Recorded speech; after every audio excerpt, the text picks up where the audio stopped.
भारतीय राज्यघटना आपण अभ्यासतोय. यापूर्वीच्या लेक्चरमध्ये आपण जे काही केंद्र सरकार होतं याची माहिती घेतलेली आहे. आजच्या लेक्चरमध्ये आपल्याला राज्य शासनाची राज्य सरकारची माहिती घ्यायची. केंद्र सरकार भाग 5चा आपण अभ्यास केलेला आहे. भाग 5मध्ये आपण केंद्रीय कार्यकारी मंडळ अभ्यासलं, संसद अभ्यासलं, राष्ट्रपतीचे विशेषाधिकार अभ्यासले.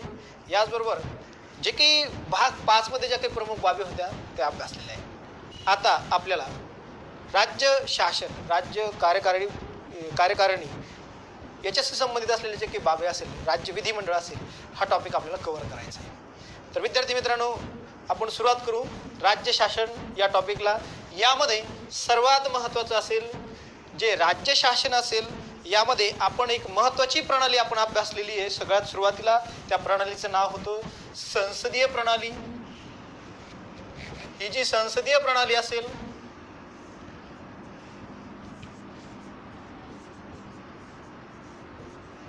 याचबरोबर अजून एक प्रणाली आपण अभ्यासलेली होती. ती प्रणाली होती संघराज्य प्रणाली. संघराज्य प्रणाली आणि संसदीय प्रणालीचा उल्लेख करणं या ठिकाणी महत्त्वाचं आहे. संसदीय प्रणालीमध्ये जी सत्ता असते, ही सत्ता दोन प्रमुख असणार. एक असणार हेड ऑफ स्टेट, दुसरा असणार हेड ऑफ गव्हर्नमेंट. एक राज्याचा प्रमुख असणार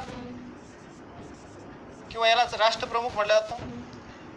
दुसरा असणार शासन प्रमुख.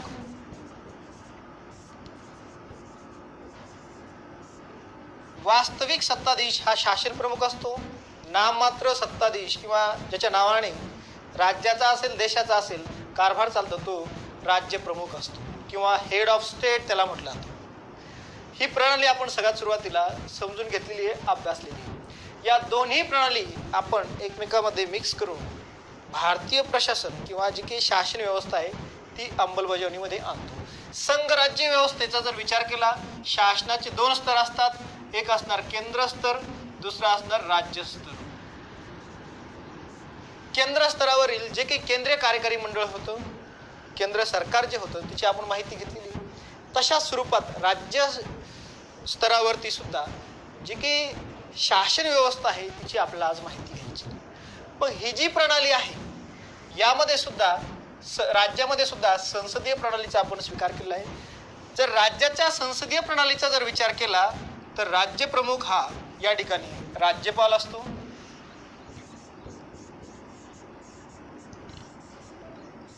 आणि शासन प्रमुखाचा जर विचार केला तर तो CM असतो, मुख्यमंत्री असतो. मुख्यमंत्री हा वास्तविक प्रमुख असतो. राज्यपाल हा नाममात्र प्रमुख असतो. राज्यपालाच्या नावाने त्या राज्याचा कारभार चालत असतो, परंतु वास्तविक जे काही प्रशासन असेल तो मुख्यमंत्री चालवत असतो. जी राज्यसूची असते त्या राज्यसूचीवरती आपण बघितलेलं आहे परिशिष्ट क्रमांक 7 मध्ये 3 सूच्या दिलेल्या आहेत, 3 लिस्ट दिलेल्या आहे. त्या जर लिस्टचा जर आपण विचार केला तर 3 लिस्ट, त्यामध्ये प्रमुख जी असेल सेंट्रल लिस्ट, त्यानंतर स्टेट लिस्ट आणि दोघांमध्ये अधिकार करण्याची जी कॉन्करंट लिस्ट असेल, या 3 लिस्ट असतील. सेंट्रल लिस्टमध्ये कायदा करण्याचा अधिकार केंद्राला असेल. स्टेट लिस्टवरती कायदा करण्याचा अधिकार राज्य शासनाला असेल. याचबरोबर केंद्राला आणि राज्याला कायदा करण्याचा अधिकार हा समवर्ती सूचीला असेल. अजून एक चौथ्या प्रकारचा एक अधिकार असेल, त्याला शेषाधिकार म्हटलं जातं, ज्यांचा सध्या समावेश या लिस्टमध्ये नसेल. भविष्यात निर्माण होणारे काही सब्जेक्ट असतील, विषय असतील, हे विषय तयार करण्याचा किंवा ते समाविष्ट करून घेण्याचा अधिकार हा केंद्राला असेल. केंद्र त्या नवीन विषय तयार जे होणार आहे भविष्यात त्यावरती सुद्धा कायदा करू शकतो. ते विषय कोणत्या सूचीमध्ये टाकायचं, केंद्र सूची, राज्य सूची, समवर्ती सूचीमध्ये टाकायचं, या संबंधी कायदा करण्याचा अधिकार हा केंद्राला असतो. यामुळे केंद्र हे स्ट्रॉंग होतं, पॉवरफुल ठरतं. प्रबळ केंद्र असलेलं आपलं हे शासन आहे. ही प्रणाली आपण कॅनडा या देशातून स्वीकारलेली आहे. म्हणजेच या ठिकाणी स्टेट लिस्टवरती कायदा करण्याचा जो अधिकार असेल तो राज्य शासनाला असेल. राज्य शासन या संबंधी प्रशासन चालवेल. याचबरोबर जे काही समवर्ती सूचीतले जे काही विषय असतील त्यावरती सुद्धा ते कायदा करू शकतं. लोकल विषय म्हणजे स्टेट लेवलचे जे विषय असतील ते विषय राज्य शासनाकडे सुपूर्द केले जातात.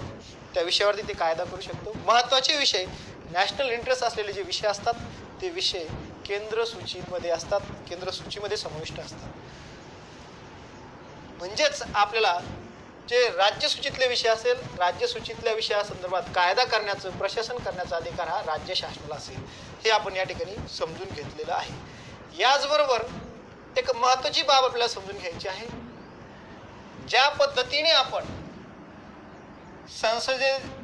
संसदेचं कायदा निर्मिती करण्याची प्रक्रिया अभ्यासली, तशा स्वरूपाची कायदा निर्मितीची प्रक्रिया करण्यासाठी या ठिकाणी कायदे मंडळ असेल राज्य स्तरावरती, याचबरोबर एक कार्यकारी मंडळ असेल,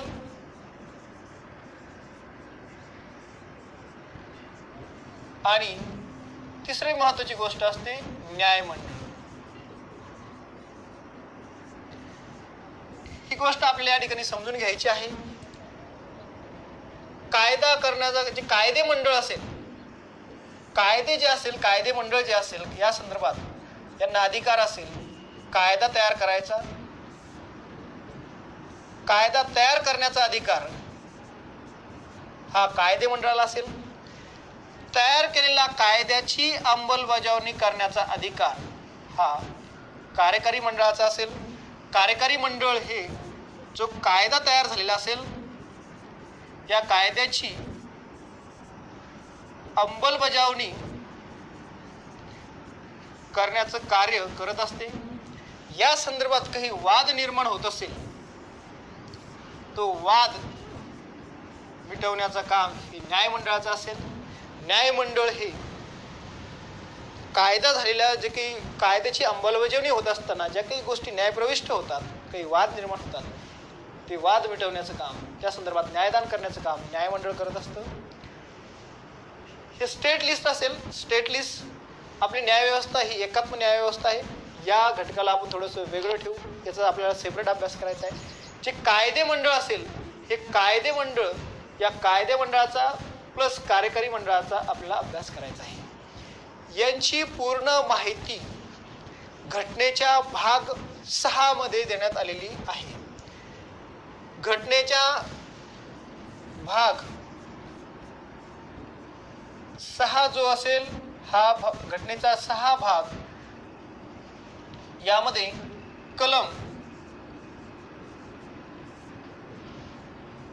152 ते 237 या दरम्यान जी काही कलम असेल ही कलमे सर्व राज्य शासनाच्या बाबतीत माहिती देते, राज्य सरकारच्या बाबतीत माहिती देते.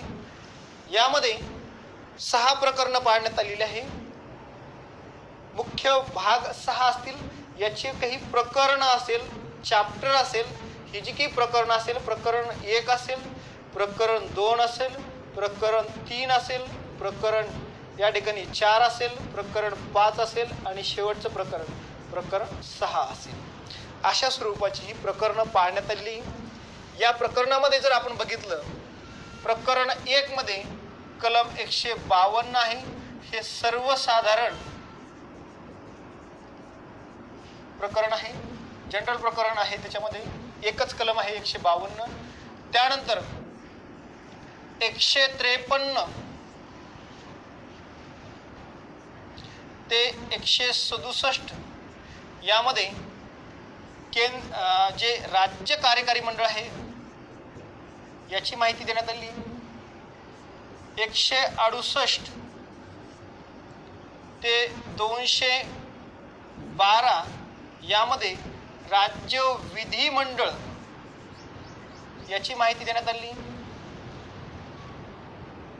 कलम 213 मध्ये राज्यपालाचे विधिविषयक अधिकार याची माहिती देण्यात आली. एकच कलम या प्रकरणात असेल. 214 ते 232 या दरम्यान हायकोर्टची माहिती देण्यात आली आहे. 233 ते शेवटचं कलम 237 या दरम्यान जी दुय्यम न्यायालय आहे, या दुय्यम न्यायालयाची माहिती देण्यात आलेली आहे.